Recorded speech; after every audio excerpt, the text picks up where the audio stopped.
All right, happy Monday. I'm so excited to kick off our summer series with training paraprofessionals. This is something that you didn't go to school to be trained on. So I'm going to give some of my quick tips as you are training your paraprofessionals for back to school, because this is a huge, huge component of what we need to do in our classrooms. And so hopefully this is helpful to hear. So great paras definitely start with you, right?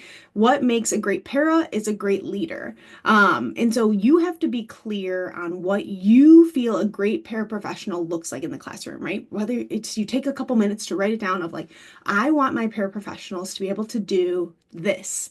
I wish my previous paraprofessionals did this better. And so taking time to reflect on all of that is super helpful for you to get clear on exactly what you feel is needed in your classroom this year, right? Maybe it was last year was a mess and you really just want to be better with it.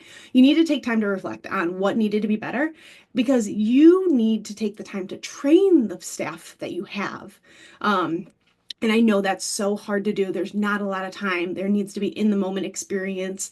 But if you can take 15 to 20 minutes each day to teach them something specific, it does go a long way. And so think about too the areas of your classroom, right? What do you want a paraprofessional to do in behavior situations, maybe with a specific student or just in general? In centers, what is their expectation? What do they look like?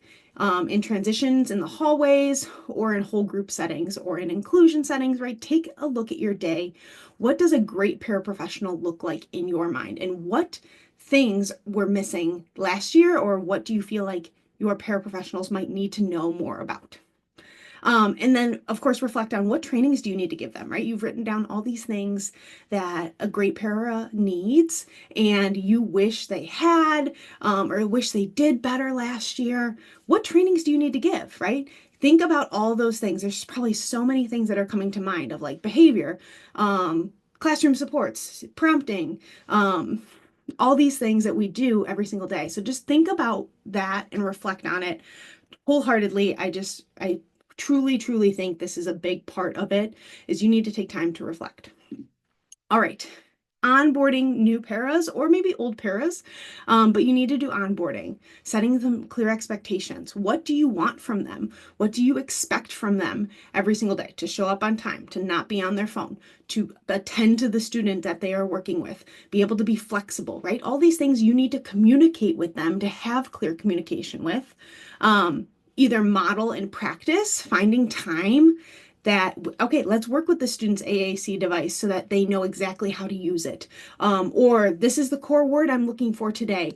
Everybody's going to find it, right? Taking time to do that and model, model, model.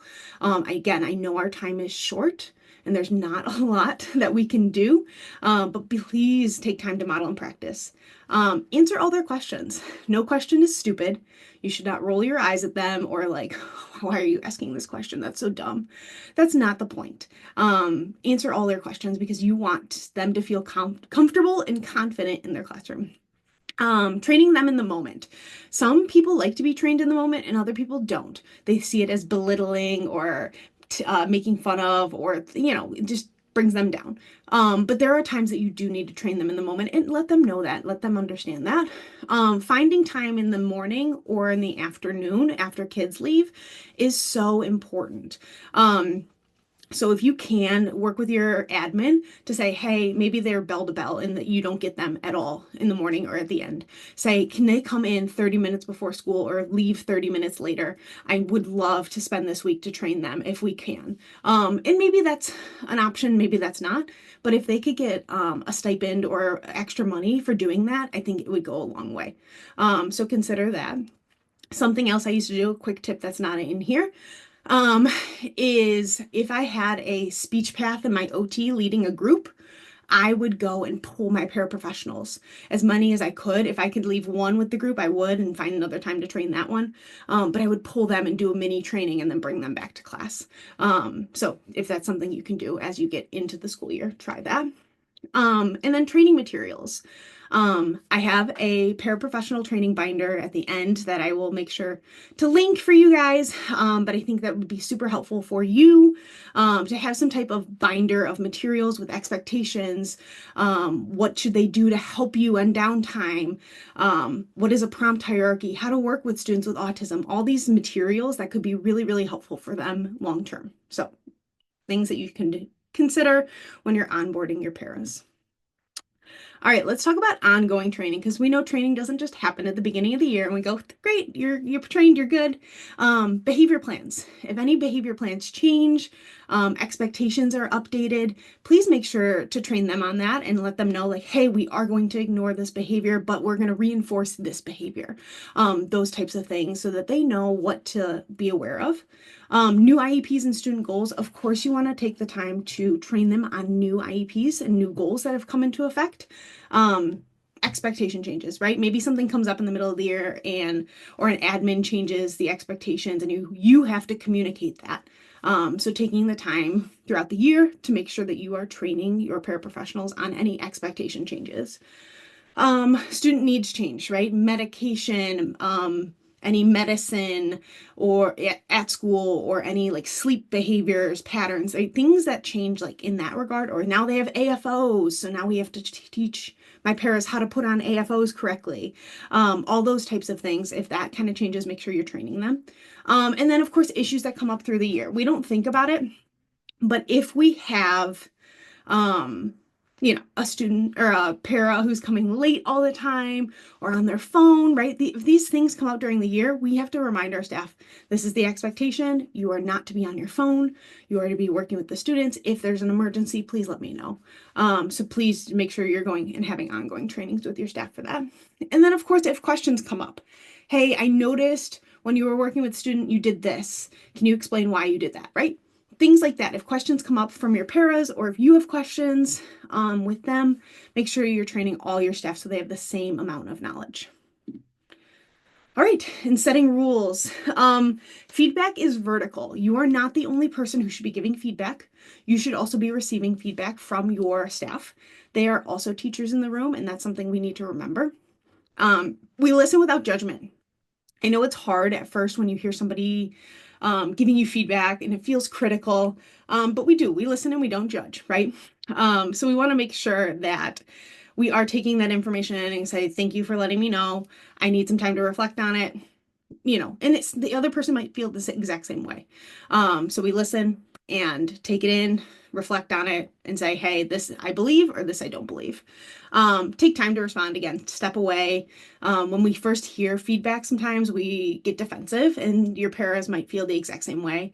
And then be willing to try new things, right? If a para wants to try something different and it doesn't hurt the child, try it. Why not? It might work. There's lots of things that I did in my career that a para had suggested, and I was like, all right, let's try it.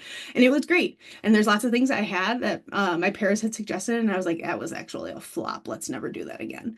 And so be okay to try new things and fail as a team. You are collaborative, you are a team, and you are all the adults and teachers in the room. And then like our students, we just can't take it personally. Again, if we are all here for our students, we should not be taking it personally, right? We're all trying to do the best we can. All right, building connections. Like I said, paras are our teachers too. They are also adults in the room. They should be respected as teachers in the room. That was something that I set up and we are all equals in here. Yes, I might have the final decision as a teacher, but we are all equals in this classroom. Get to know them, of course. Take time to like, hey, how was your weekend? How's your son's soccer game? Get to know and bring those little things in and ask them, hey, how was the wedding a week ago? Whatever it is. Just to kind of remind them like, hey, I do listen and I do care about you. Bring in those little treats and gifts. We do love little like surprises of like, I brought everybody bagels this morning, or here's some muffins, or, small things that kind of go a long way. Make sure to appreciate them. Let them know when they did something good. We don't do this enough. And I know lots of us thrive on positive affirmations and positive praise. And so making sure you're taking the time to appreciate them as well. And then, of course, giving feedback respectfully. Again, we are all adults. We are all trying to do the best things for our students. If they are not following a behavior plan appropriately, or if they're not meeting those expectations, please give feedback respectfully and not, oh my God, why did you do that? Right? Even that sounded annoying in my head. All right, so I talked about the resource that I have, my paraprofessional training binder. There's 36 editable pages in there. You can either have it in a PowerPoint or in a Google Slides. These are the categories that are in that resource, and it is fairly cheap for what you're getting. Yes, you might need to edit and tweak, but it does come preloaded. You would just need to edit some of the things like what is your building and classroom information? What are the expectations of your assistants? Individual responsibilities. What things do you want them to do in the morning and at the end of the day if they do help you? And again, just explaining all those levels of things that go into the classroom and working with our students. So this comprehensive resource is here for you. Of course, editable to meet all your needs.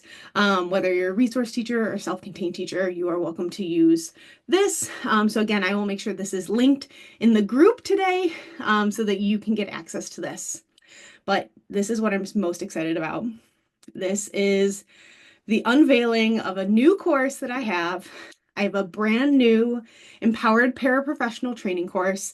You guys are the first to officially know about it. I'm not launching for another week, actually, but you guys are the first people to know about it in my group because I love my Facebook group so much. Because you didn't go to college to learn how to train your paraprofessionals or manage a group of adults. And so now we have a course that supports that. I go through various levels of support for your paraprofessionals. There's teacher modules that you will have access to, and that you get a little bit of explaining and words for. And then there's a paraprofessional side of it where you can sit down with your paraprofessionals. It is best done as a team, but you can also assign it to your paraprofessionals to do on their own if that's how it needs to work. And there's little pieces of homework or little activities just to kind of enhance it a little bit. But this course is here to help you support that. So I'm very excited for you. It is currently $50 off until August 1st. So again, super excited to offer this. I think this is going to be hugely impactful for our classrooms because this is a huge component that often gets missed and our paraprofessionals don't get the support they need. So you got this. Let's have a great school year. I'll see you the rest of the week with other topics as well. If you have any questions about paraprofessionals specifically, make sure to use the group and I'll answer as many questions as I can.